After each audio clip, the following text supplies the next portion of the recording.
The whole point of the program was just to make recycling a lot more accessible, especially within communities like this one where recycling is not the norm. We've got 1,500 schools as the Western Cape government, so obviously from a land point of view, which is very expensive, it then just makes it a lot cheaper and convenient. And again, we're supporting learning and we're supporting the curriculum, but we're also enabling the schools to earn an income. At present, we're actively involved with plus minus 14 schools. A lot of these schools are pretty much no-fee paying schools, so they are the higher quintile schools if you look at our ratings.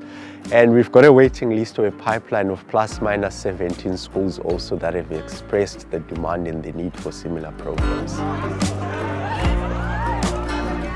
I feel blessed the day when this project, the recycling project, crossed my path, because immediately I identified a lot of needs in our school, and we know that the department cannot always foot the bill in terms of what we want in school. So we as principals need to be creative and find other ways of getting funds into our school, because the goal is to become excellent schools and making sure that we can ensure a future for our learners.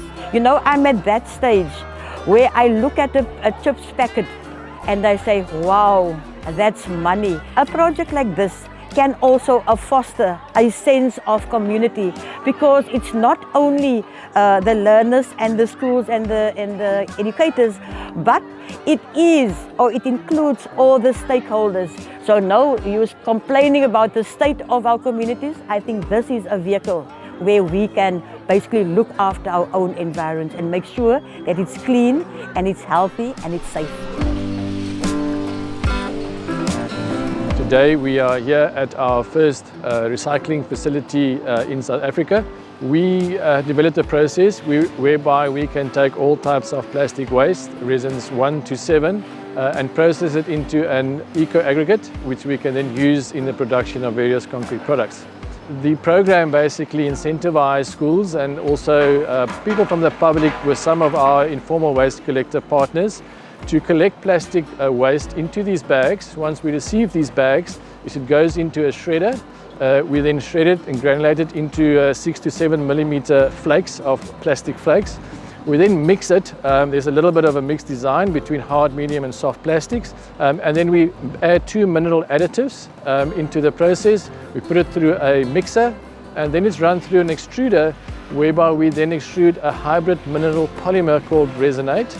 It comes out in the form of a sort of a 20 millimeter diameter sausage, and then it's granulated into a gradation of between 6.5 millimeters and smaller, similar to a normal crusher dust that's used in the manufacturing of various construction products, like for instance bricks, blocks, pavers, curbs and channels, pipes, etc. The moment that we receive the resinate is taken to the mixers.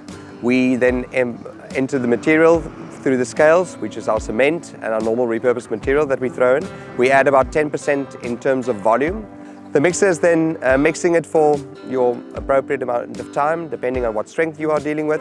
It then goes through to the hopper, it's thrown into the press, and then it goes to the curing chambers. The curing chambers, it is left to cure for about 12 hours. After that, it's manageable. In terms of structural or strength differences, we've made about 1 million bricks by now. We've been doing this project for the last 2 years. And we have actually found in our internal results that we get better strengths with the resinate, which was also a bit of a surprise to us in the beginning, but that's what tickled our interest so much with this. The quarries itself is running out of material. The quarries are also becoming further and further away, which adds another cost to the whole process. And that's why crushing of material has become so much more popular as time goes on. And there is a shortage of material. What the resinate provides is a security of supply. We are currently on a site in Khayelitsha, Park.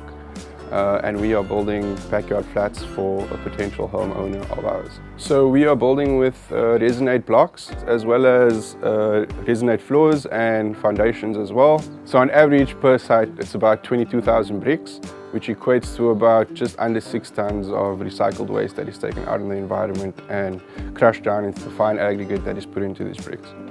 We have built about, I would say about 50 properties, which is about 380 units. We're aiming for about 500 units towards the end of the year. There's a big misconception when it comes to green building and green materials. Your immediate thought is it's a whole lot more expensive. How can I get this product within the townships? People immediately also think it's more inferior because it's built with plastics, but inherently it actually has a lot more better properties as well.